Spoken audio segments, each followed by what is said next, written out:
November marks Lung Cancer Awareness Month, a time to dedicate to raising awareness about lung cancer risks and highlighting the importance of prevention, early detection, and effective treatment. Joining me today is Dr. Inderpal Sarkaria, Chief of Thoracic Surgery and a leading lung cancer expert at UT Southwestern, one of the nation's top 20 hospitals for cancer care and the only NCI-designated comprehensive cancer care center in North Texas. Hello, doctor. Welcome to you. Good morning. So glad to have you here, especially for this topic. I think this is one that's probably a difficult conversation for many to have. So I'm glad we're putting that out there on Front Street. Let's walk through each of the key points. How common is lung cancer first and foremost?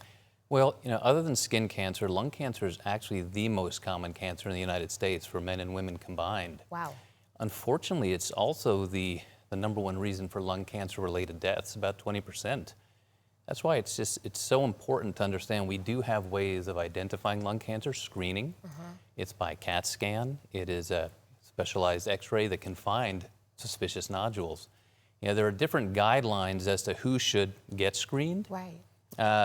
Just really simplifying it, if you're 50 years or older, if you have smoked for more than 20 years, or have more than what's called a 20-pack year smoking history. That's calculated by how many packs a day did you smoke and for how many years. Okay. For example, if you smoke 2 packs a day for 10 years, that's 20 pack years. That's 20, right? Okay, got it. If you meet those criteria, you should really talk to your doctor about having lung cancer screening via CAT scan, and that early detection is very important. So let's talk about that. Let's expand upon that early detection. Why is it so important, and why should we have it on our radar sooner rather than later? Well, early detection really means finding a cancer, or lung cancer here in this specific instance, at an early stage, before it's learned how to move around the body, go to other parts.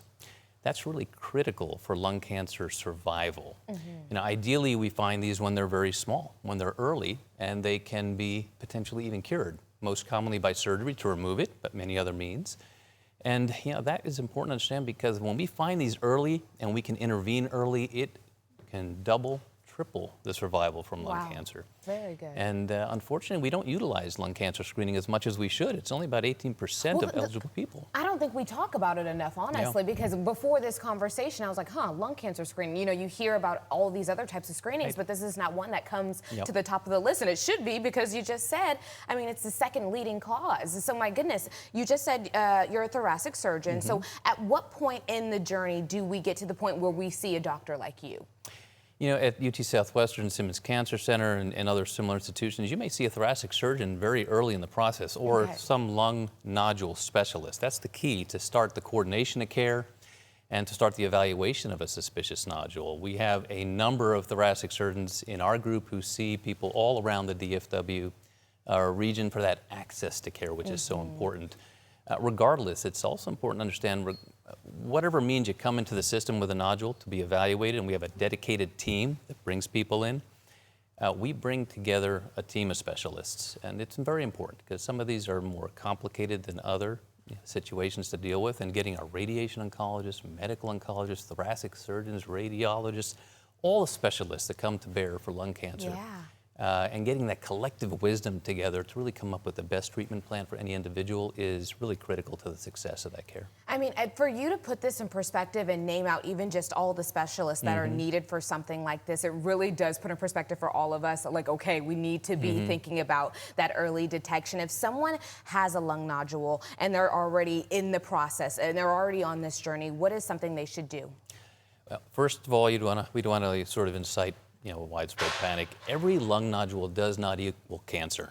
That's important to understand. Actually, the vast majority of lung nodules that are found will probably not be cancer, but understanding if it's cancer early in the process, getting to the right diagnostics, and then getting to treatment early is critical. Thank you so much for being here this morning and sharing your knowledge. I'm sure it's helped someone this morning. We appreciate it. My pleasure. Thank you very much.